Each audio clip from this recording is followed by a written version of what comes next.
Thousands of residents in Victoria's west have been asked to evacuate due to extreme fire conditions. Holly Edwards-Smith is live from Ballarat. Holly, how are conditions? What's the latest?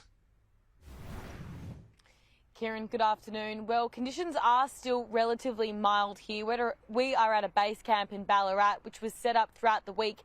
160 firefighters stayed here overnight in preparation for extreme and catastrophic conditions across Victoria's west. But it's not really what you'd expect from this kind of fire rating. There even is still a bit of spit of rain at the moment. Quite thick and dense cloud cover throughout this morning has meant that temperatures have stayed pretty low. It's still sitting at about 27 degrees here, but winds are starting to pick up as that cloud moves, and that is a big concern of firefighters throughout today. It has given them, though, the opportunity to get on top of an active situation that is occurring west of Ballarat.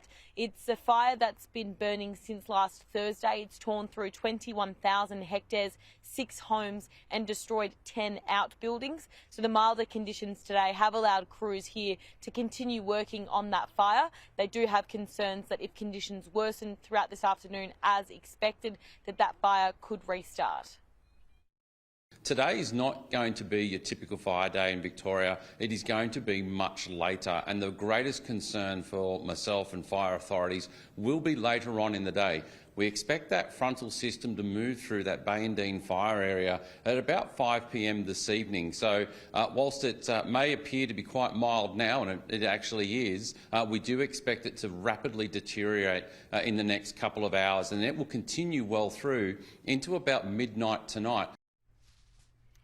Kieran, to bolster efforts of Victorian firefighters, about 125 personnel from New South Wales have come down, and they've been allocated right across the western parts of Victoria. While they've had this time before the real threat picks up later, they're really trying to disperse teams and strike groups as far as possible in terms of covering as maximum amount of distance as possible to ensure that as these conditions worsen and we get the possibility of even dry lightning, for example, quickly taking off in this dry terrain, that they have crews ready, situated, prepared, they're understanding of the landscape, and they're ready to take action as quickly as possible.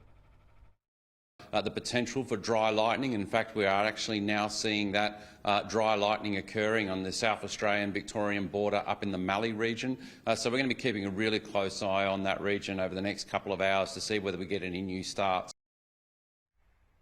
Kieran, so right now, again, while the conditions are quite mild, authorities are expecting them to worsen throughout this afternoon and even into this evening. We've heard from the CFA that conditions could still be quite extreme and even catastrophic right well into the night. About midnight tonight, conditions for Melbourne's CBD still picking up right until 10 p.m. So we're definitely not out of the water now, and that's what they want residents in these at-risk areas, particularly in the Southwest District and the Wimmera District rather, here in Western Victoria, where we're seeing those extreme and catastrophic conditions. They want them to heed the warnings, still evacuate if it's safe to do so, and ensure they've prepared enough food and water. Holly, talk to you soon. Thanks for the update.